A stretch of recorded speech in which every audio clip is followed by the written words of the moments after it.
राजप्रसाद के अंदर घुस आया है। ढूंढ कर लाओ और जल्दी से दूसरी चौकी में सूचित करो, जल्दी। नई नगरी से कुछ लोग राज परिसर में घुसने का प्रयत्न कर रहे हैं। महाराज का जीवन संकट में है, हमें उसे किसी भी हालत में ढूंढना होगा।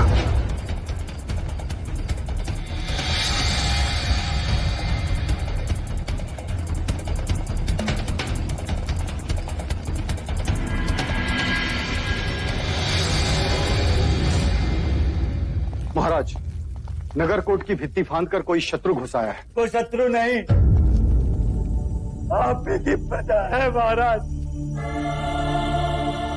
गांव तो छीन लिया, अब सांसें भी छीनना चाहते हैं आप। क्या बोल रहे हो तुम? मैंने लोगों को गांव से दूर किया ताकि रोगियों को चिकित्सा मिले, गरीबों को रोटी मिले, किसी को किसी बात की कमी ना हो। जितना छीना है उससे अधिक देने का प्रयत्न किया मैंने। और सच्चाई तो ये है महाराज, वहाँ अन्न का एक दाना तक नहीं है, भूखा लोग मर रहे हैं वहाँ। अपने प्राणों पर खेल ये यात्रा सुनाने आया हूँ महाराज। किसी भी क्षण वहाँ मृत्यु।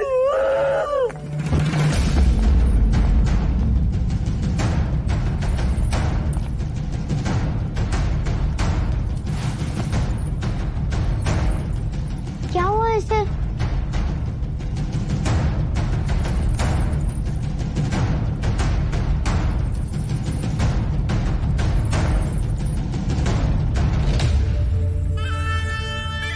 आंखें खोलो।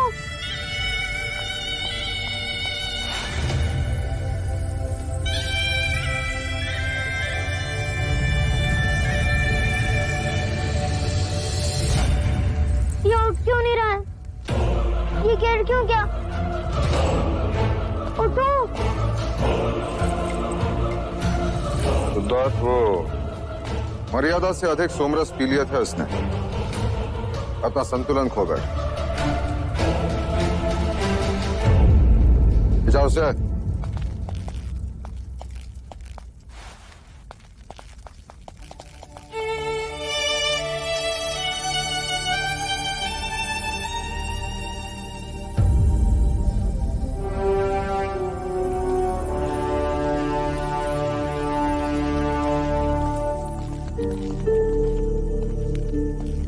माँ, ये सोमरस क्या होता है?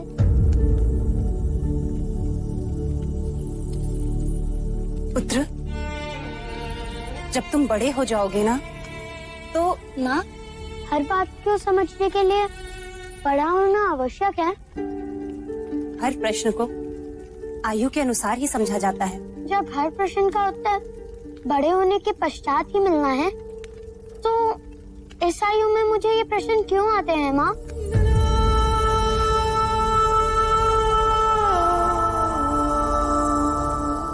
महामंत्री, इस माही की बात पर तुम्हें कितना विश्वास है? महाराज, माही का वचन और उसकी तलवार कपिलवस्तु के लिए हमेशा से निष्ठावान रहे। यदि आज वो रोगी नहीं होता तो हमारी सेना का नेतृत्व कर रहा होता। द्रोणोदन। जी जी भाई महाराज। नई नगरी में अनाज पहुंचाने का दायित्व किसका? वैश्य गौरी गजानन का महाराज। ये वही वैश्य है जो उस दिन न्याय सभा में असत्य बोलते पकड़ा गया था? जी महाराज।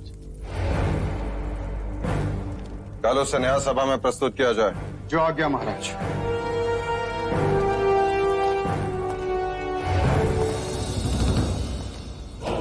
नहीं भाई महाराज, वैश्य गौरी गजानन कल न्याय सभा में प्रस्तुत नहीं। मुझे तो लगता है गौरी, जैसे ही तुम न्याय सभा पहुंचोगे बंदी बना लिए जाओगे। लेकिन क्यों? मुझे क्यों बंदी बनाएंगे? मेरे पास तो महाराज ही का आदेश है, जिसमें स्वयं उन्होंने नई नगरी में अनाज पहुंचाने पर रोक लगाई। कैसी मूर्खों जैसी बातें करते हो गौरी। अगर वो आदेश देते तो क्यों तुम पर क्रोधित होते, क्यों तुम्हें न्याय सभा में बुलाते? सोच गौरी सोच। मेरे भाई, मुझे तो कपट लगता है। एक बार बंदी बना लिए गए तो बस गए।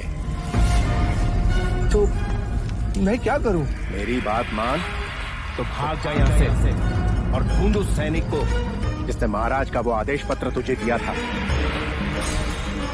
सोच मत गौरी, भाग जा।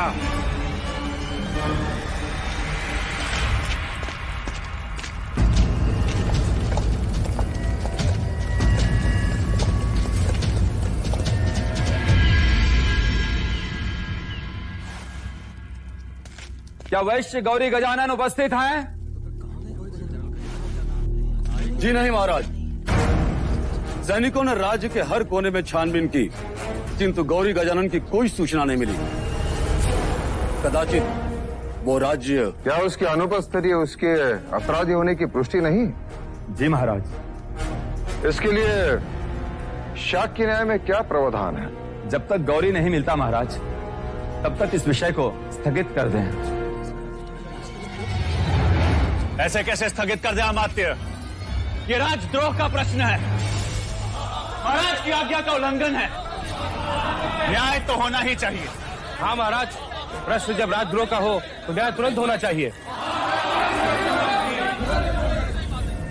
महाराज, इसके पहले कि मैं आगे कुछ कहूं, आपको अभय वचन देना होगा मुझे। अभय वचन? जी हाँ महाराज।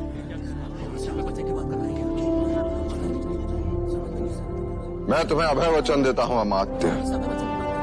महाराज, नई नगरी में अन्न पहुंचाना राज्य का उत्तरदायित्व था और इस कार्य के लिए गौरी को नियुक्त किया था। वो असफल रहा और कोई नहीं जानता कि इस समय वो कहाँ है। पहले भी गौरी इस न्याय सभा में अपराधी सिद्ध हो चुका है। न्याय सभा ये बात जानती है अमात्य। तो महाराज, अब उसके अपराध का उत्तरदायित्व उसी का बनता है जिसने गौरी का उत्तरदायित्व लिया है। क्षमा करें महाराज, पर न्याय शास्त्र यही कहता है।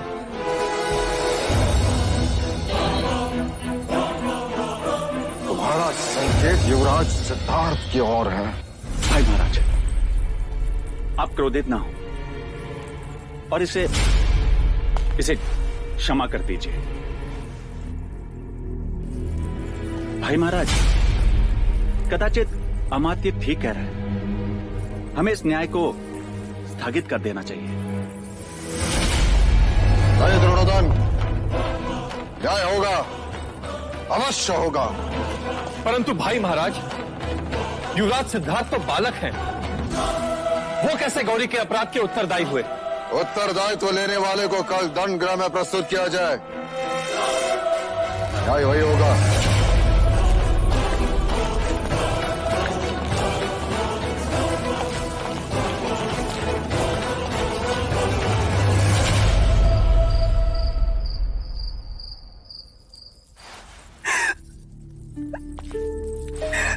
ये तुम क्या कर रही?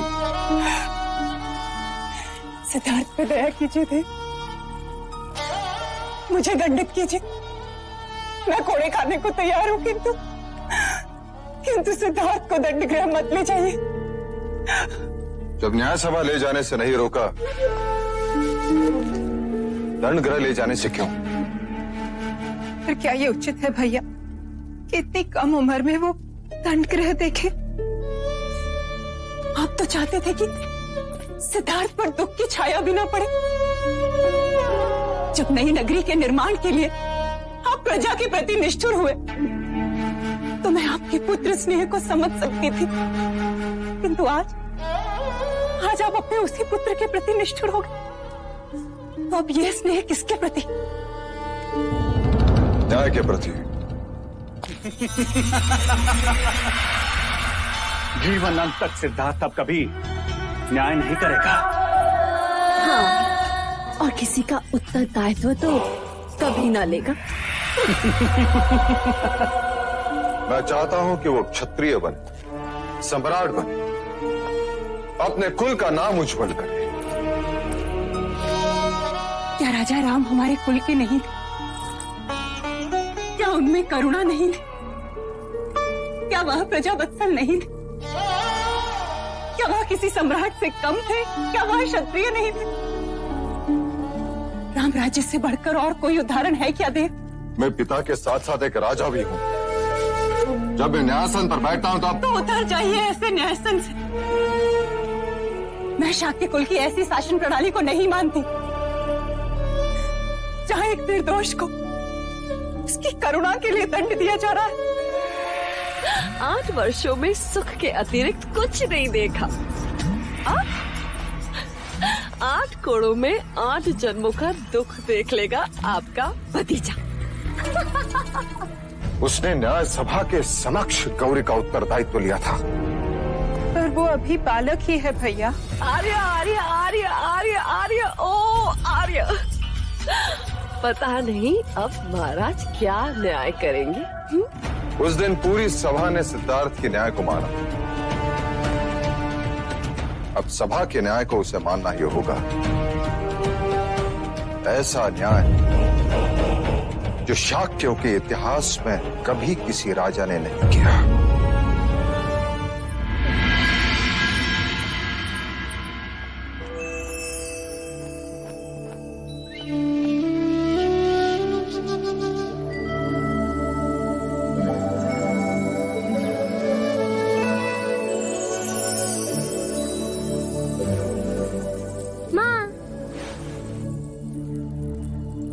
सुबह से ढूंढ रहा था तुम्हें और तुम यहाँ हो।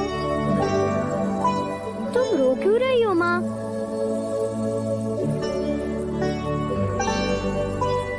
पिछली बार जब मैं गुरुकुल जा रहा था तब भी तुम रो रही थी। जब भी मैं कोई नई जगह जाता हूँ तब तुम रोने लग जाती हो। और लौशिका कह रही थी कि आज मैं दंड गृह जा रहा हूँ। महादेवी, हम युवराज को लेने आए। हाँ हाँ चलो। माँ मैं दंड गृह देख कर आता हूँ।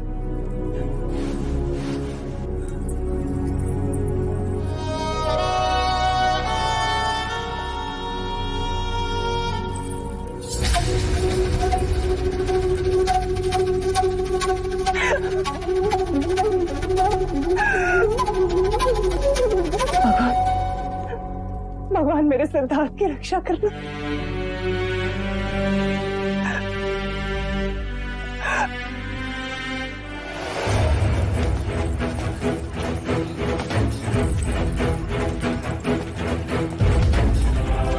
इतनी छोटी आयु और इतना बड़ा दंड।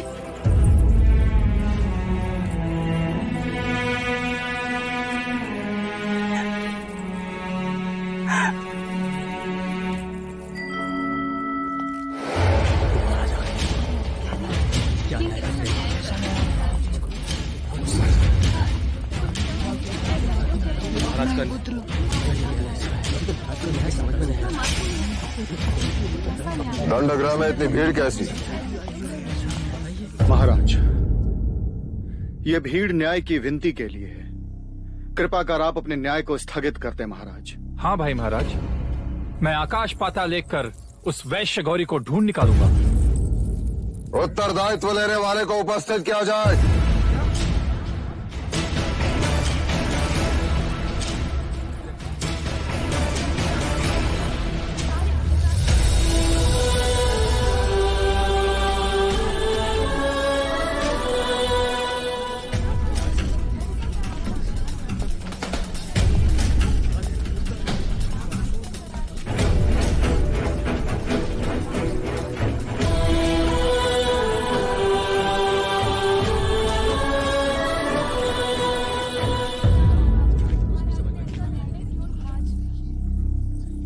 मैं लज्जित हूं कि नई नगरी के लोगों के साथ अन्याय हुआ।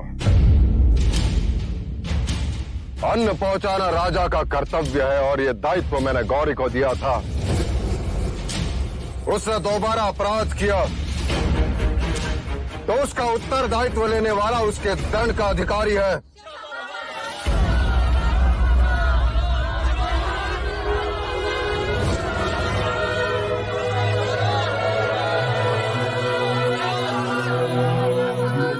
क्षमा कीजिए महाराज, न्याय सभा में आपने एक राजा बनकर सोचा, अब एक पिता बनकर सोचिए।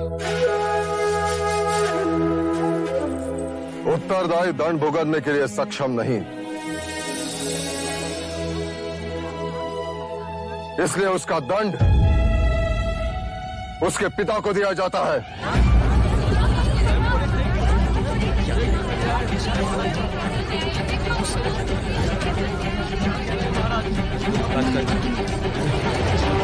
भाई महाराज, आप ये क्या कह रहे हैं? दंड देना राजा का धर्म था और दंड भुगतना पिता का धर्म है। परंतु महाराज, इसका युवराज सिद्धार्थ पर क्या असर पड़ेगा? मेरे पुत्र को यह ज्ञात हो जाएगा कि बिना सोचे समझे झूठे मनुष्य का उत्तरदायित्व लेना भी अपराध है। करुणा से राज्य नहीं चलते। महाराज, उठाओ घोड़ा, मैं तैयार हूं।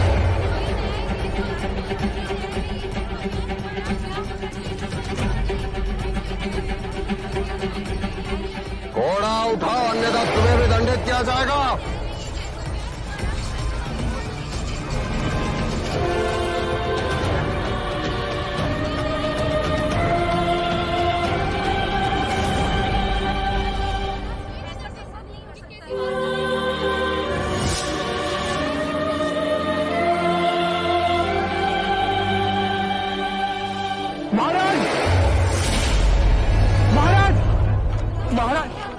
महाराज, गौरी, क्षमा महाराज। देखते क्या हो, बंदी बना लो इसे। क्षमा महाराज, महाराज क्षमा।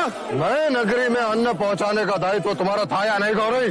था महाराज। तो आज्ञा का पालन क्यों नहीं हुआ? क्योंकि महाराज वो भी तो आप ही का आदेश था। क्या?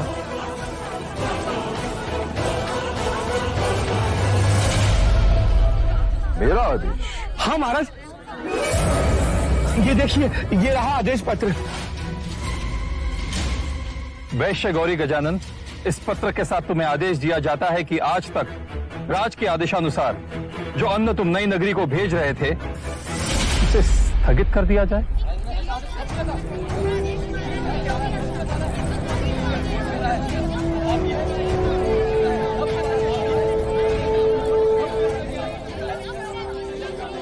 ये पत्र खोटा है। मैंने ऐसे कोई आदेश नहीं दिया।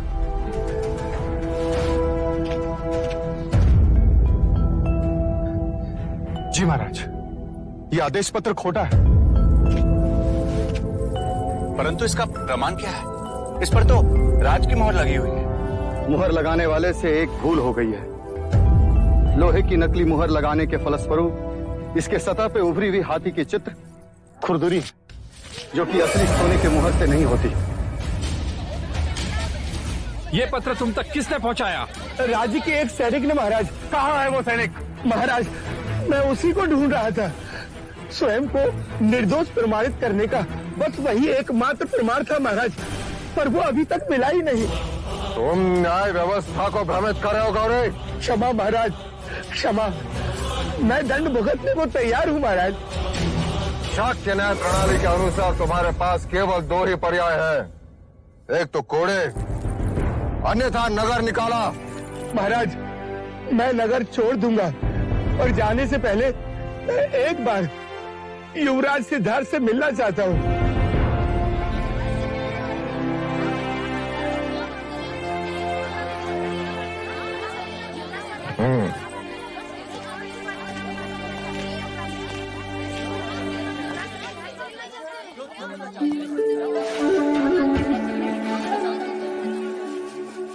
आपने मुझे सत्य के मार्ग पर चलना सिखाया।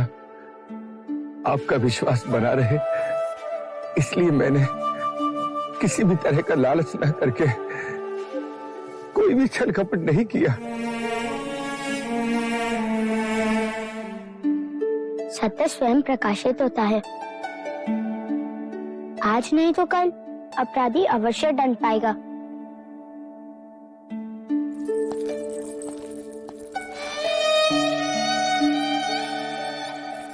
बोलो युवराज सिद्धार्थ की जय! युवराज सिद्धार्थ की! युवराज सिद्धार्थ की! युवराज सिद्धार्थ की! युवराज सिद्धार्थ की! युवराज सिद्धार्थ की! युवराज सिद्धार्थ की! युवराज सिद्धार्थ की! महाराज, कलकुली नरेश, महाराज मादन पानी, महादेवी अमिता को स्वयं लेने के लिए कपिल वस्तु में पधार रहे हैं।